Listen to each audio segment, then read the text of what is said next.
I would suggest very briefly that there may be some link between technology and institutional change. If you have fairly complex operations, as you did back in, say, the 40s and earlier, vertically integrated firms are trying to run these complex operations, but you have information technology that's relatively primitive.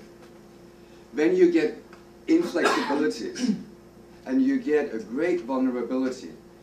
A few workers in a factory, General Motors, can basically bring General Motors to a complete standstill because there's this single line of flow, and if you don't get the input from this factory, the rest of it has to stop, and there was an example of that happening in 1937. So small groups of workers get inordinate power. In those circumstances, firms may have an interest in having unions that they can negotiate with and that can help sort of prevent wildcat strikes and make sure that you get orderly relations. One can give many other examples of how technology may have created a partial interest, oh my God, in some of these institutional changes that then also facilitated the compression. And to the extent that with computer technology we now see a reversal of this, it may also put pressure on some of these institutions that lay behind the compression and the decrease in inequality that happened after 1940s. Endogenous mismatch, that's my second strand. Let me try to be even briefer on this. Often we assume that high-skilled workers are matched to high-tech jobs and low-skilled workers to low-tech jobs. That, if you look at it empirically, is not the case. There are lots of high-skilled workers that end up in jobs for which their skills are not required.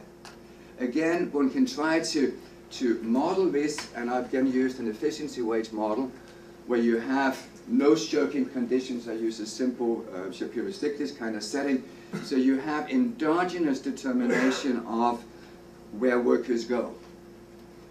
And the empirical evidence is relatively clear. This is work done by my co-author, a former UMass student, Parkinson Lindsay, who has looked at enormous data sets and found out that a large proportion of workers are overeducated. They have jobs where they don't use their skills, and that is this part here. And you see what is interesting, that the proportion of mismatched workers, the proportion of overeducated workers is increasing over time, over this period. Now, that's important, because if we now in this setting introduce a minimum wage, take that as a simple example of an institution that has changed enormously to the federal minimum wage, when you see the very significant drop in that, which has been suggested as a significant cause of widening inequality. If you now introduce a binding minimum wage, then it's natural to assume that that is binding in low-tech jobs, but not in high-tech jobs. So, situation, low-tech jobs, the binding minimum wage is higher than what firms would otherwise have paid by efficiency wage arguments, but the efficiency wage is binding at the high-tech jobs. If you now raise the minimum wage, then what may happen is that some low-skilled workers get pulled into these jobs, and high-skilled workers are thrown out of the jobs. As the high-skilled workers get thrown out of these low-tech jobs, that impacts the no-shirking condition for high-skilled workers in high-tech jobs.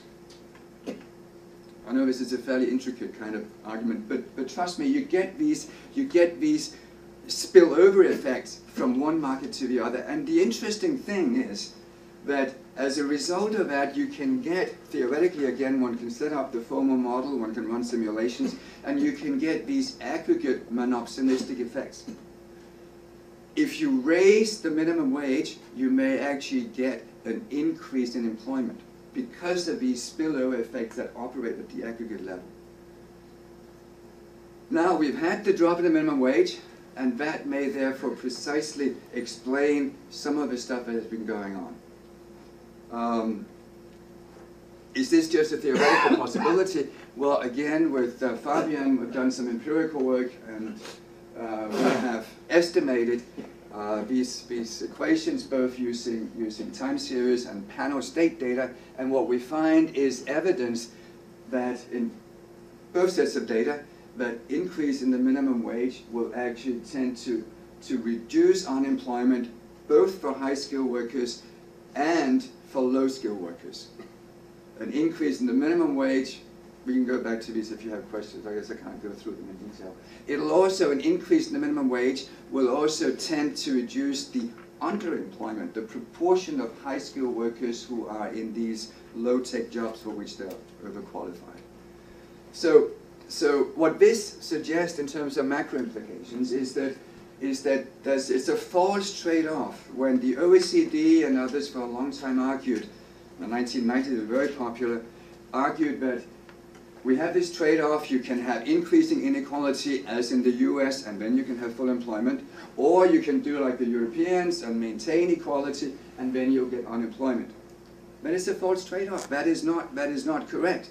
In fact, looking at the evidence, one should also perhaps get questions, because not all of Europe has had increasing unemployment. Even countries that maintain inequality have had close to full employment. So it's not as if Europe suffered from this. But in any case, if you introduce mismatch, then this appears to be all of a sudden a false trade-off, and we can explain the pattern that we see without having to rely on the skill bias technical change, which is what would produce this kind of trade-off. Then one can talk macro implications also. If you have, for whatever reasons, increasing inequality, then it has aggregate demand effects. And of course, if you then want to maintain aggregate demand at the sort of level that gets close to full employment, then asset market bubbles or public sector deficits would be one way of maintaining the demand. A trade surplus would also be a possible avenue, but of course we haven't seen that. But those two other come in naturally if you talk about the macro implications of this. Now, effects of crisis on distribution. Let me just say very briefly that, as I said earlier, there are, of course, cyclical patterns, and if you come out of the crisis, you would expect to see profit rates, profit shares recover for a while. I'm not going to talk about those. The interesting bit is what are the long-term effects. And I think, obviously, in this, right now, the neoliberal kind of paradigm has been disqualified, and we have a great opening. There's a lot of institutional change that could be done. I'm sure we'll get to talk about that later. The fact that a redistribution, a reversal of these trends towards higher inequality will not necessarily create unemployment gives grounds for optimism. We can do it without expecting adverse consequences for employment. On the other hand, I guess, coming back to my power bias, technical change, if we are right that there are these technical changes, and if they're exotic, if we can't reverse those, then it may be a lot harder now to do what happened in the 1940s with the big compression, where the various changes were facilitated by the techniques that were available. There was in the interest of firms to maybe implement some of these things, and that may not be the case today if we're right that the changes in computer technology, for instance, have made it much easier to monitor workers. So a sort of optimism, pessimism, and up overrun. So sorry about that. Thank you.